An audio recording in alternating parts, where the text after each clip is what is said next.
Hello everyone, welcome back to another short video. Guys, today is the last date for Youth Mobility Scheme ballot closing. So, మీరు ఇంకా apply చేయాలంటే youth mobility scheme visa ballot అయితే ఈ రోజు అయితే last date. Make sure hurry up, apply to youth mobility scheme visa ballot. ఎందుకురా దేనికిరా అంటే ఇది యూకేకి చాలా తక్కువ పైసల్లో మీరు యూకేకి రావచ్చు. అండ్ చాలా మందికి అయితే డ్రీమ్స్ ఉంటాయి కదా, సో మీరు లక్ ఏందో ట్రై అయితే చేసుకోండి. ఇది బ్యాలెట్ వీసా, లక్కీ డ్రా అంటారు కదా, సో బేసికలీ అది వీసా ఇది. So UK government every year 3000 visas అయితే ఇస్తుంది. ఫస్ట్ టైం బ్యాలెట్ ఓపెన్ అయింది, 1500 వీసాస్ అయితే డెఫినెట్గా అయితే వీళ్ళు ఇస్తారు.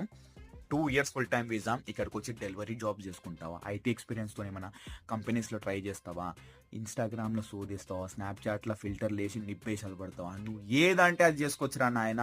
యూకే గవర్నమెంట్ అయితే మన గ్రాడ్యుయేట్స్కి వీసాలు ఇస్తుందిరా, అప్లై చేసుకుంటారా. ఛానల్లో వీడియో ఉన్నది, చూసుకుంటే అప్లై చేసుకోండి. 2 days the last date. So మర్చిపోకుండా లాస్ట్ డేట్ కాబట్టి అప్లై చేసుకోండి.